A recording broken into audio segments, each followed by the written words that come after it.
Hi everyone, it's Jess from Meyer Hatchery. Our annual March Hatch Along is in just a few days, and I thought it would be good to kind of go back to basics and talk about a few points to remember throughout your incubating and hatching adventure. The first thing I want to talk about is our eggs. So, if you've had your eggs shipped to you, you want to make sure when you receive them that you open up the box, make sure everything looks nice and good, and then you're going to set your box aside.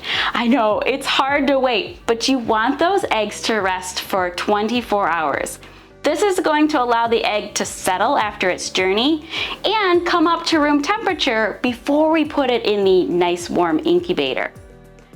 If you're going to be choosing eggs from your backyard, make sure to find eggs that are a good size, good shape, and have good strong shells. Here's some eggs that I gathered this morning, and this egg here is a good size egg. Look at that awesome color. I would probably set this one. Good strong shell, good shape, nice size egg. I would set this one.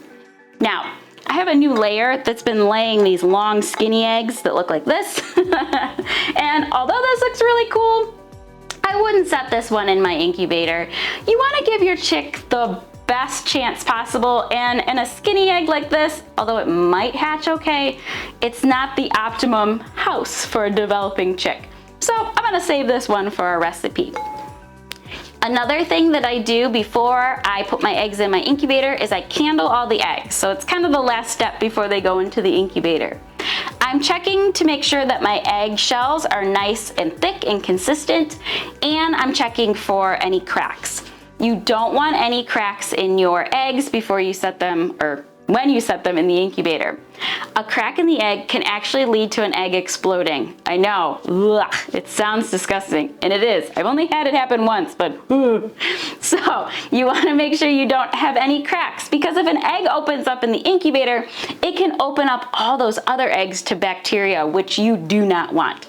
So make sure to give a little extra attention to your eggs before you set them into the incubator.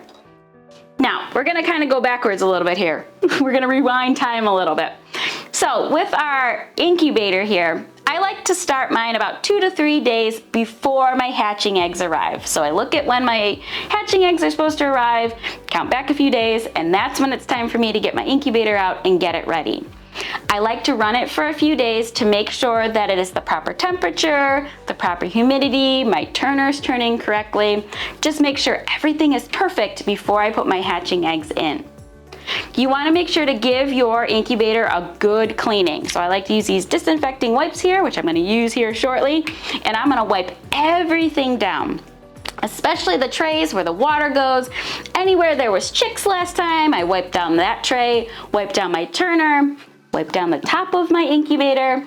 I also make sure that my fan is clean and clear, so it looks like I'm gonna be doing some cleaning of my fan. There's little feathers in there from my last hatch, but you wanna make sure that's clean as well, and make sure you follow the manufacturer instructions on how to get to the fan and clean that. After everything is completely clean and dried, I put everything together.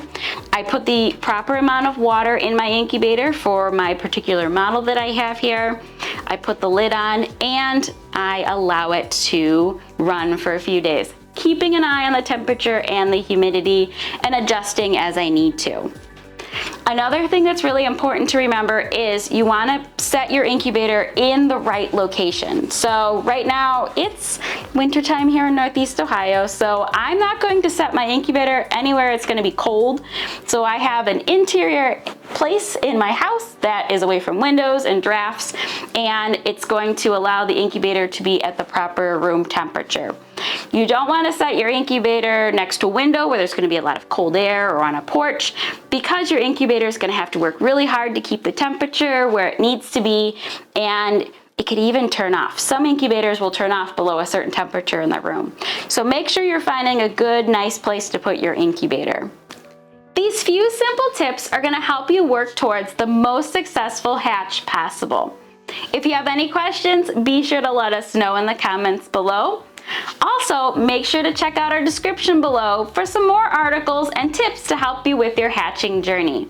Thank you so much for watching, and happy hatching!